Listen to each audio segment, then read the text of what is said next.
Welcome back, friends, to another exciting episode of Screaming Down the Poetic Highway.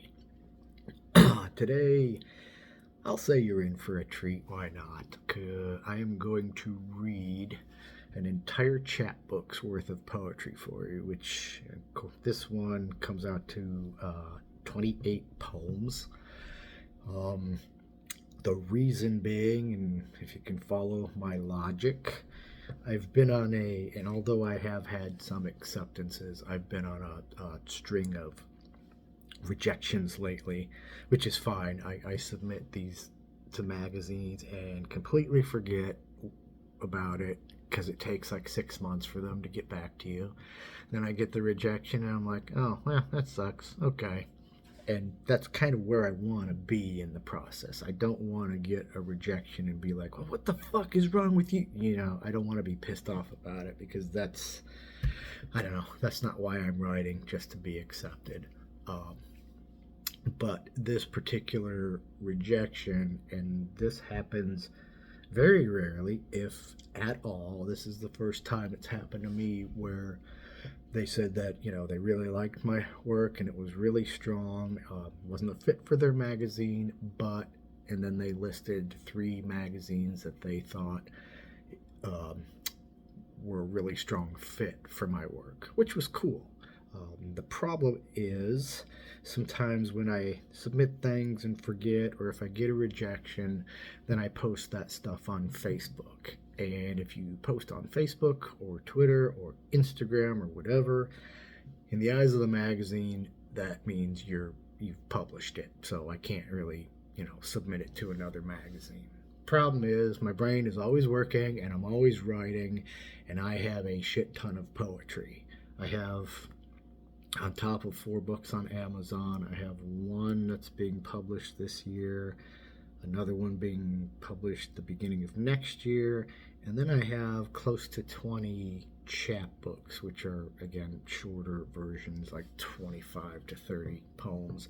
So I have all this poetry sitting there, just doing nothing, and I just want it to be out there. I want you guys to hear it, whether you like it or not. So today, I'm going to give it to you for free. And you may say, but Ken, are you crazy? You can't just give away an entire chapbook's worth of writing for free. And all I can say to that is, like, fuck, I can't.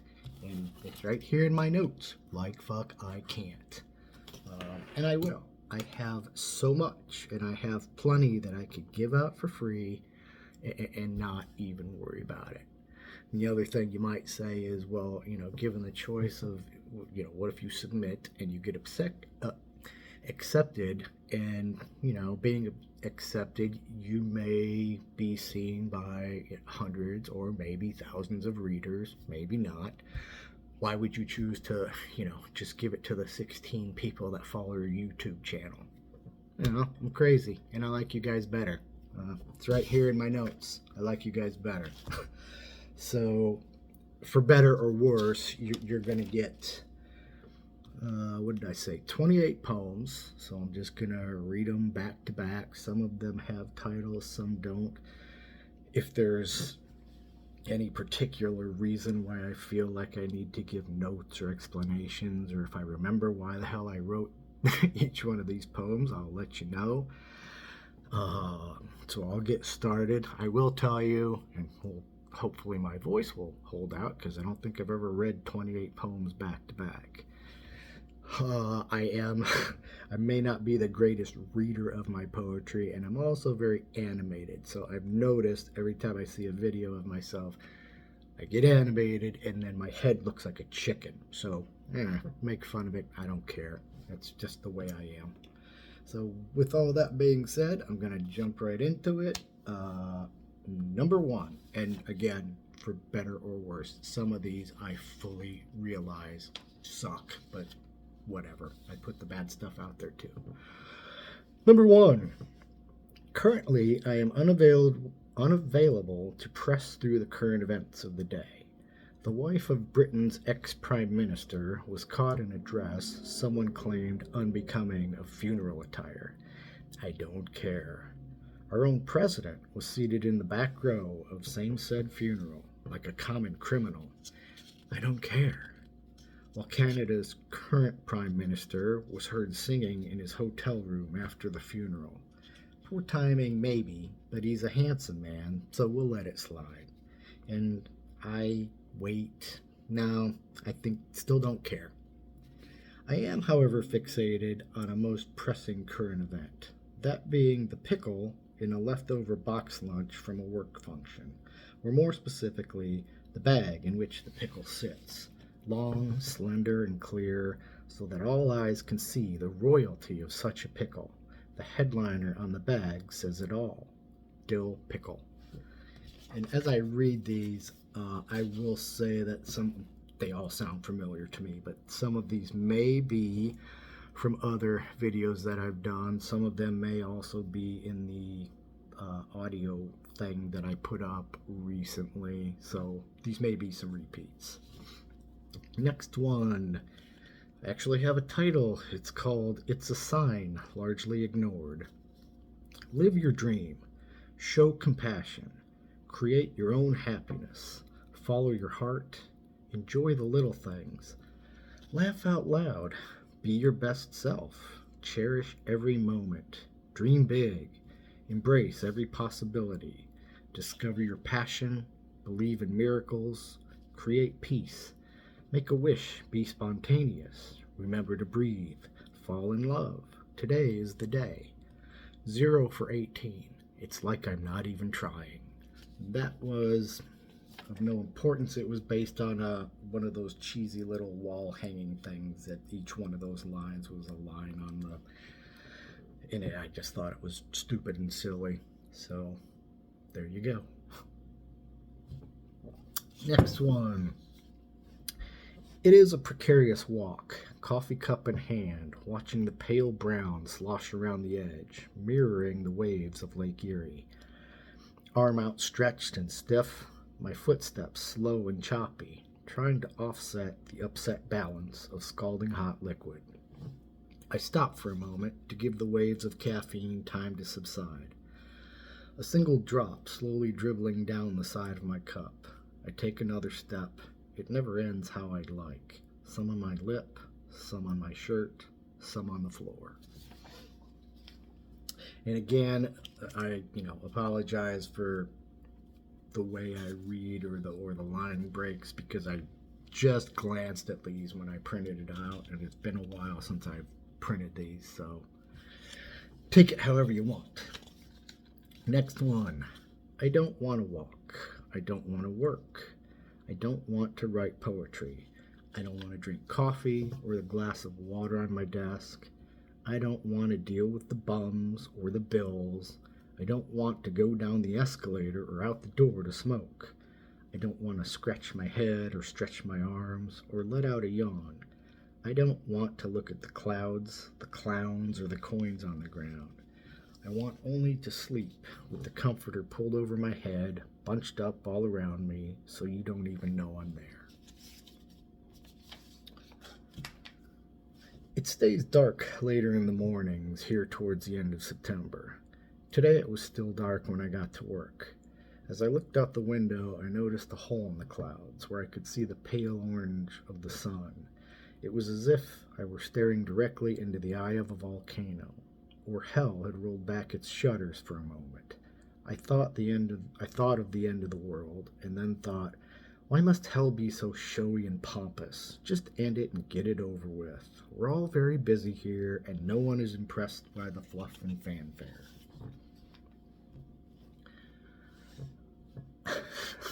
This is a weird one. I am but a thin piece of pliable metal, wrapped tightly around myself, whose sole purpose is to keep it all together. Tax documents, courtroom exhibits, a page or two of insurance paperwork. I am adjusting slowly to the light of day, having spent most of my life locked away in a dark cabinet forgotten by time, surrounded only by darkness and a deafening quiet. And now I sit here, resting in the carpet fibers of a dimly lit fluorescent hallway, largely ignored by footsteps and vacuum cleaners, even the spiders and cockroaches, just trying to keep it all together. That was a poem from the point of view of being a paperclip. I have some other poetry friends. One of them writes some really incredible poetry from the point of view of things that you would never think to that somebody would write about. So I thought, what the hell? As soon as I started to read the poem aloud, I felt as if I were choking on each word. There's a flow in my head all poems follow, and this wasn't one of them. I hadn't read it before. I don't practice. I don't spend time meticulously poring over each word, and never will. And I started thinking about conversations on television and the movies, how all the lines are so smooth and perfect. No one trips up, no one chokes on the words, no one stutters through them, and how unrealistic that really is. If I can't find the rhythm, the flow, fuck it, that's life. I'm not an A-list celebrity acting through a fantasy, reading from a well-crafted script. I am me, reading through the script of my life, and there certainly has been enough to choke on. Take it all with a grain of salt, or the whole spoonful, but the words will eventually find a way to hit the way they're supposed to. This is not an Oscar-winning movie we're talking about. It's a quirky little, low-budget indie film at best, and quite frankly, those are the ones worth mentioning. This one is one of my longer ones, and any of you followers, if you're from high school or remember Connorsville, Indiana, you know it was a little hillbilly town, and one of the big things, the summer jobs, was detasseling corn. It was a big thing, and everybody kind of waited around for it, and so I just wrote something about that. I sat in our small kitchen one summer morning, waiting for the call. The rest of the family went out of town for a couple of days and decided it would be best if I stayed behind to wait for the call. At 15, I was finally old enough to perform my civic duty for this little hillbilly town. I would sit and wait until the end of time, it seemed, to see if I had been chosen as one of the elite, one of the few who would be called to work 2 weeks on a farm detasseling corn. It was the talk around all the lockers at the end of the school year. You gonna work this summer? I'm gonna get me a job detasseling corn. It's good money. only a few were selected. Only the best would be lucky enough to get the call. Lucky enough to spend the hot summer days in a wooden trailer pulled by a smoke-sputtering tractor, cutting the tassel, the pollen-producing flowers, from the tops of the tall stalks. Bored from staring at the phone, I went upstairs to my wood-paneled room to watch TV, one ear towards the hallway. I paced back and forth, stared out the window at that one weird neighbor, the one who stood on the corner for hours, chain-smoking and drinking Mountain Dew. The phone never rang. On the second day, I spent most of the time wondering how they chose the people for this task. Was there some sort of lottery with a lucky ticket? Would they choose based on the good words from a trusted neighbor? Did someone have to grease the palms of the local politicians? How did one become the best at giving corn stalks the perfect haircut? The phone never rang. On the third day, I was becoming stir-crazy and left the house long enough to buy a pop at the Lee's Famous Recipe chicken half a block away. The rest of the time I sat at the kitchen table, staring at the clock on the stove. I stared at the oven door, my reflection oozing from the glass. I opened and closed the cabinet doors 1,000 times. I sat on the front steps with the door open, listening, waving at random cars driving by, bouncing a rubber ball on the front steps, until it took a bad hop and rolled somewhere down the gutter. The phone never rang. On the fourth day, I no longer gave a shit. I didn't want to be the best at tassel cutting. I wanted to be the kid who wandered our small town, taking it all in. The door was open, life was full ahead, and I wanted to be out in it. The phone never rang. What else could I do except be comforted in the knowledge there was a whole town full of people who needed a fence painted, or a yard mowed, or weeds pulled, and they were willing to pay. just as much as the teenage migrant work I apparently wasn't good enough for. Hey, we got one with a title here. His skin was made of water and he stood for nothing. I have no idea where that came from, but it's pretty stupid. Water bottle man, standing at the edge of the alley. Water bottle man, still as a tree, the surrounding lights glimmering off your liquid skin. Water bottle man, so tiny and frail, in this oversized world. And when I came back some time later, you were still there, but part of you was gone. That is based on, at the time, when I was still smoking, at work I would go outside and there's an alley across the street and somebody left a water bottle in the street and it looked like a little man from the shading. So there you go. There are things we just have to accept. Never mind the adage, anything is possible.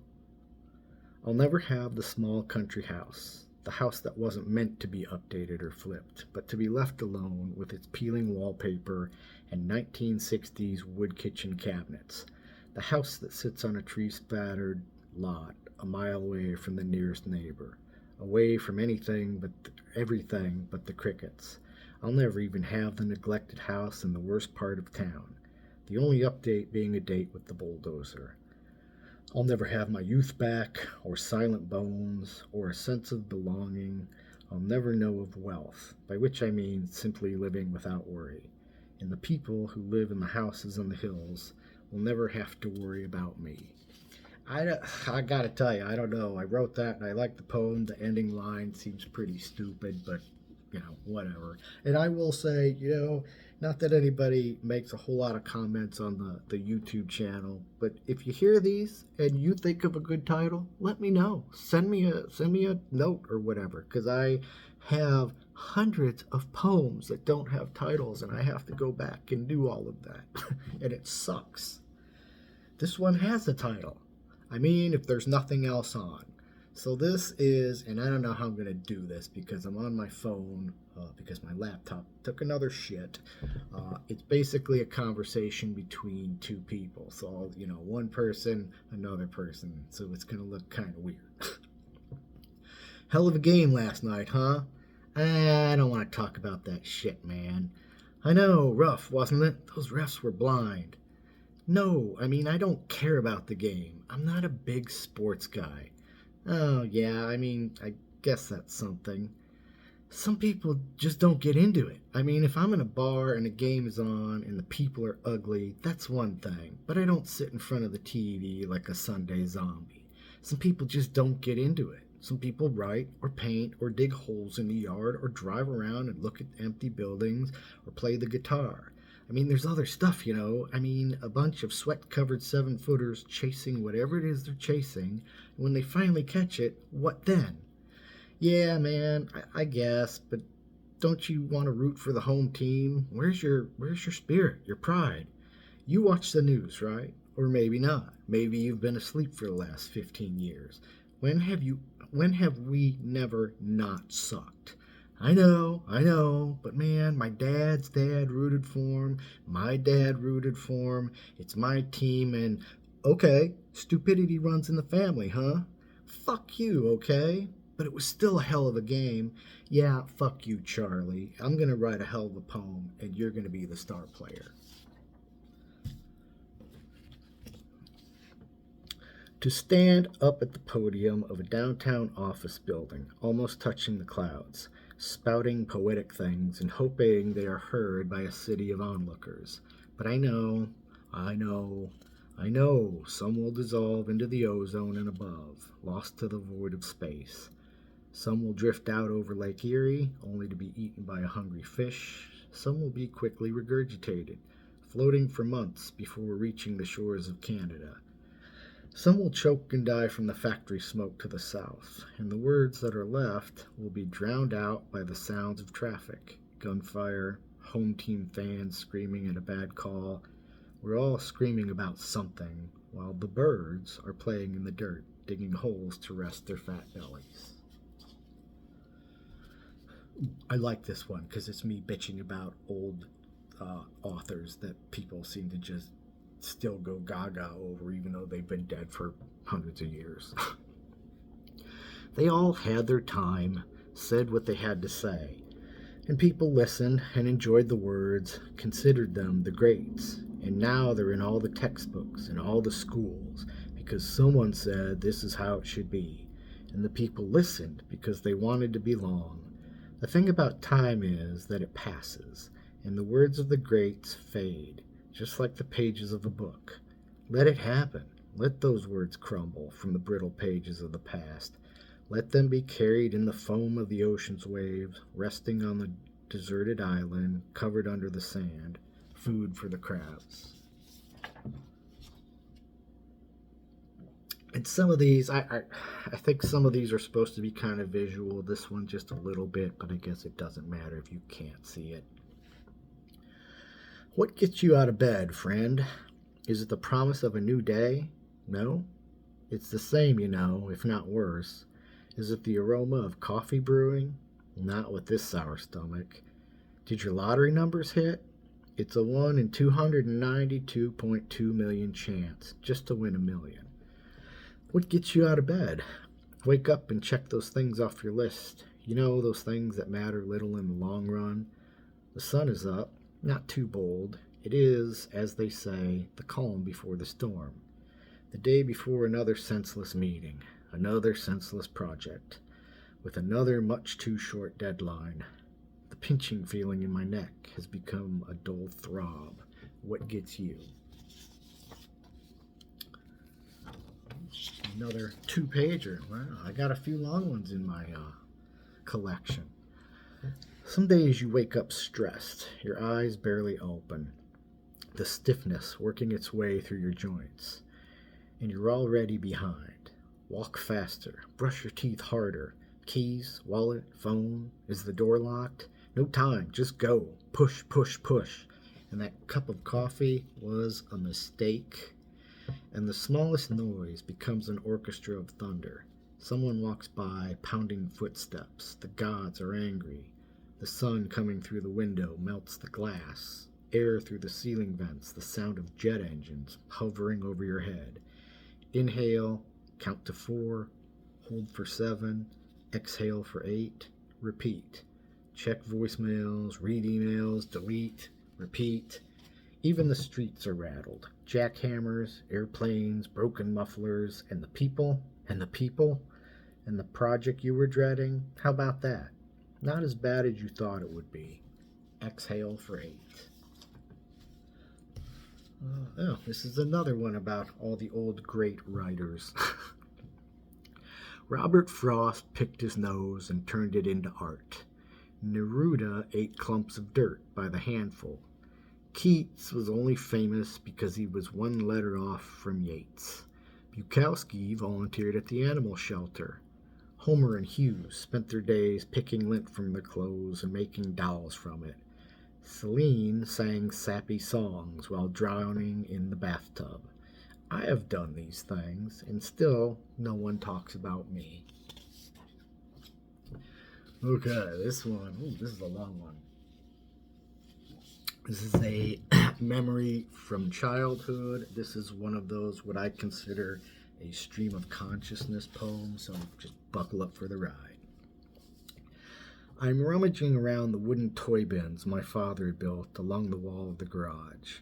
I'm not looking for anything particular, just anything to keep me from being bored. I find an old golf ball and begin rubbing it furiously on the cement driveway. Inside the golf ball, there will be a long rubber band wrapped around a smaller rubber ball where there are many things I can do with this rubber band, but I will figure that out when I get to it. I stop occasionally to check my progress. It takes a lot of work to crack the hard outer shell. I stop, lift the ball closer. At the exact moment I turn the ball over, a stream of liquid shoots out right into my eye. I panic, drop the ball, and scream as if I were just poisoned. This was not supposed to happen. No one is around to hear my scream. I run frantically through the garage, tear ass through the living room until I get to the bathroom. I look in the mirror thinking to myself, I'm going to be blind for the rest of my life, just like that boy I see in church every Sunday. Or worse, I'm going to die. My face is red from crying, but otherwise okay. I run some water on my face, stare at the mirror, not knowing what I'm looking for. After a few minutes, the redness goes away. I can still see. I am not blind. So I go back outside, pick up the golf ball, and throw it as hard as I can into the street. I'm bored again, so I climb the tree in front of the kitchen window. It's not very tall, but if I wanted to, I could climb onto the roof of our house. My mom would kill me if I tried. This is not the right tree. So I climb down and up another tree in the middle of the yard. This one is much bigger, more branches to get my footing. I climb almost to the top, where the trunk is thinner than a broomstick. It sways in the wind, and I am unafraid. I can see everything. Look at the house across the street, wondering if Mrs. D is home. I can see all around the neighborhood, the apple tree in our backyard. I see Trey, the neighbor next door, playing on the swing in his backyard. He can't see me. No one can. After a while, I'm bored again, so I climb down slowly. I'm standing on the lowest branch, crouched down and grab it with both hands, swinging wildly like a gymnast until my feet land softly on the grass. There's a dirt patch on the side of the house, closest to the street. There are a few flowers and some vegetables growing, but mostly dirt and worms. I watch the worms wiggle, trying to hide from the sun. I begin digging a hole using a stick from a broken tree branch. There are more worms and a few potato bugs crawling through the clumps of dirt. One of the worms wraps itself around the stick. I pick it up for a closer look and fling the worm as far as I can, watching it land by a tomato plant a few feet away. Then I go back to digging my hole. The car pulls in the driveway. Mom is home. I watch it pull into the garage. She walks over to me. What have you been doing? Nothing, I say. Few more. Just a couple.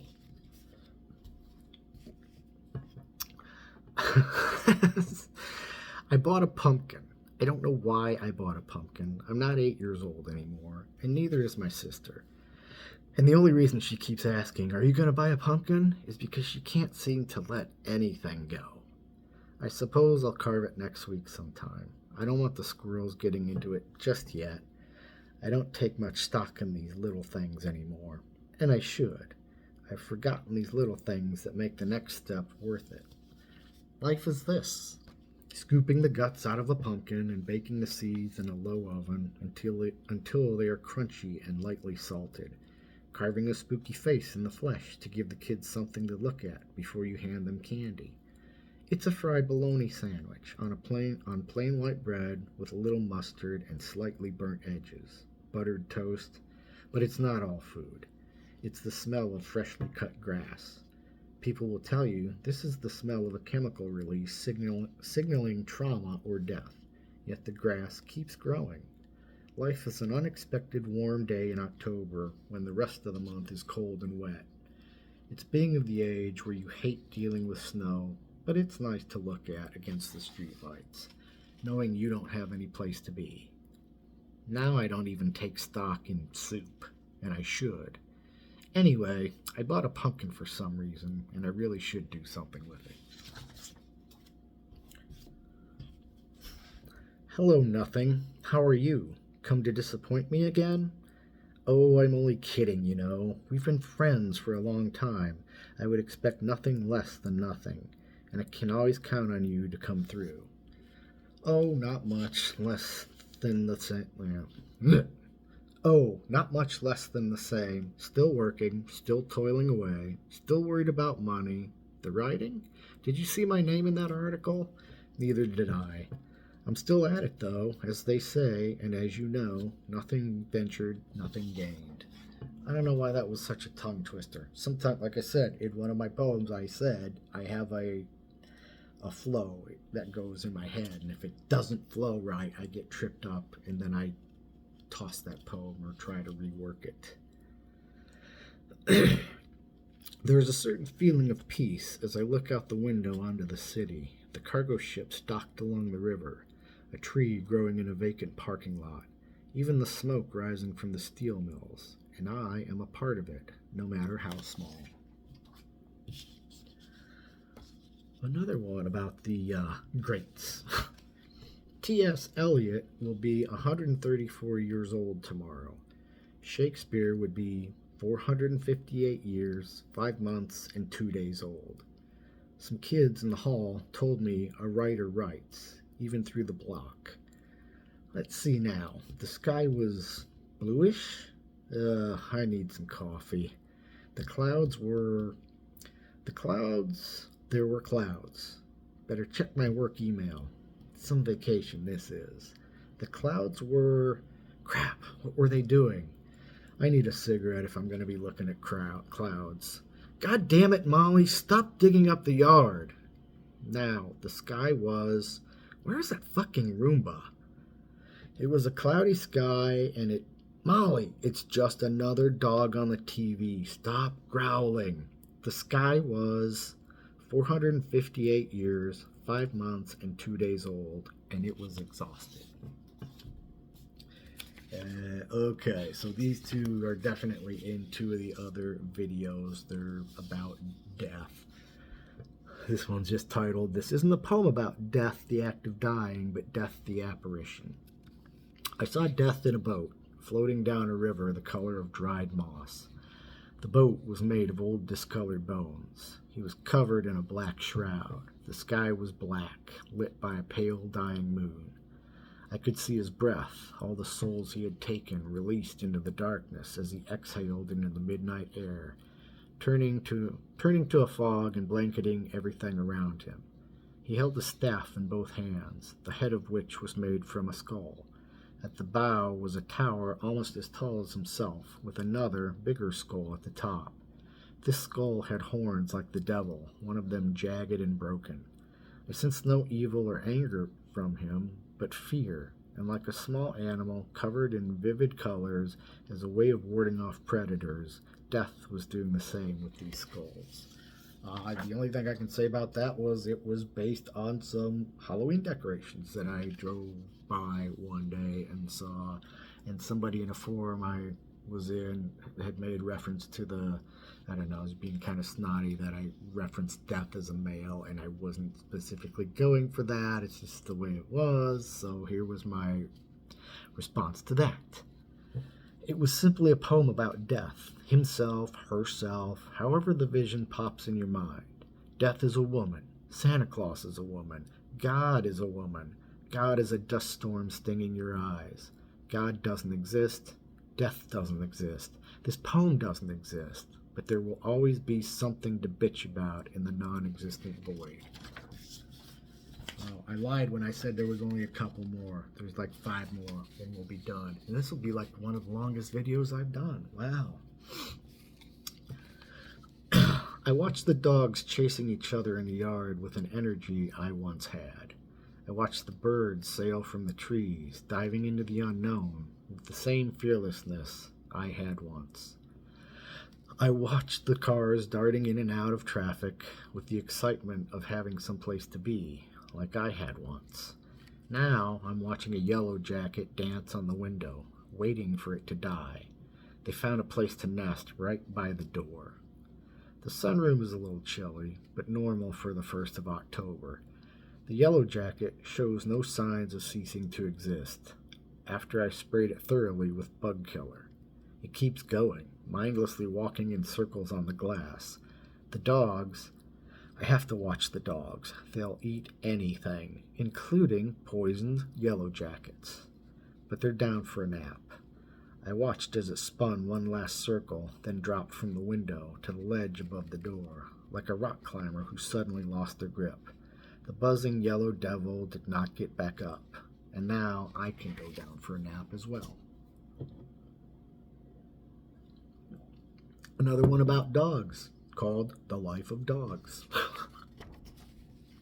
The excitement of an open door leading to the outside world, so I can stand in the middle of the yard. Time to bark. Oh, but there's a hole in the ground, the perfect size for my curious little snout. What is this? A rabbit turd? I must eat it. An airplane passes overhead. Time to bark. What is that delicious aroma in the wet grass? I must roll in it. Why is he yelling at me? I think I have to poop, but where? Over here, maybe? No, that's not it. Maybe along the fence. You know, that first spot wasn't so bad. Maybe. The world is such a stupid place, and I think we should just let it all go to the dogs. Or, to put it more succinctly, a dog's life. Poop, eat, sleep, smell everything, including the poop. And then another one about dogs, sort of. Life in suburbia, where the dogs sniff the grass and sniff again, and the men of the household on their riding mowers shave perfectly straight lines in the perfectly square yards, and there is no fence line to know where one yard begins and another yard ends. Someone is cutting the grass now. Yesterday it was the neighbor to the right, the day before the neighbor to the left. There must be a schedule, each one sitting lifeless and stiff, riding back and forth. The planes take off from the airport every 26 minutes and don't make a sound. The grass in the yard is blowing like ocean waves. These country roads have much more traffic during the week, everyone running errands they couldn't get to while at work.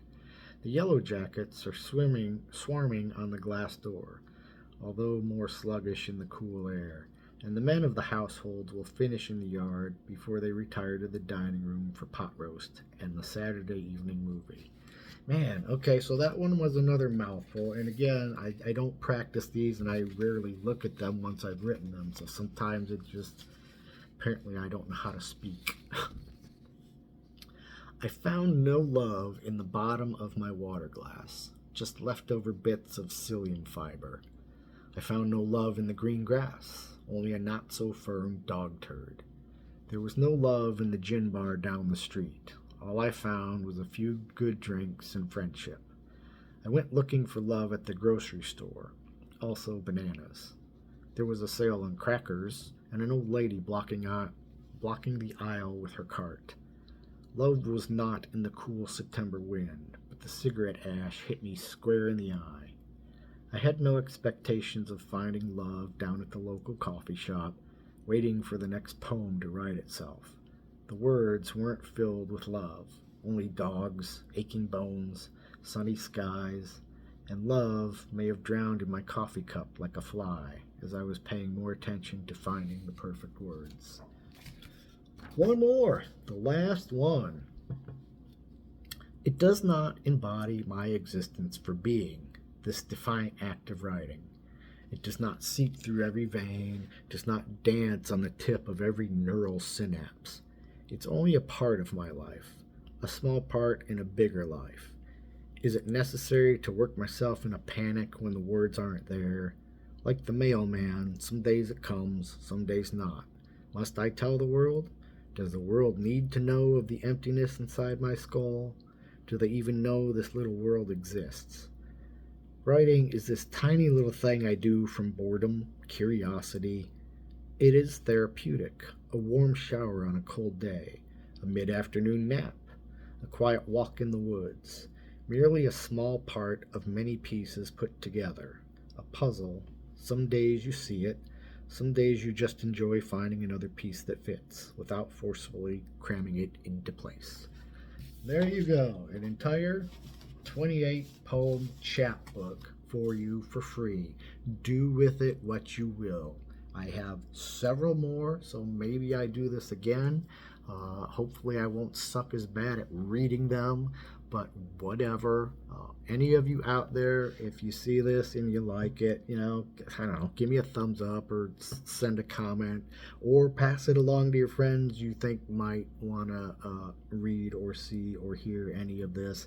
Like I said, I have 16 followers on YouTube. I'd like to get that number up, but that my whole existence for being isn't about numbers and likes and all that stuff. So until next time, we'll see you later.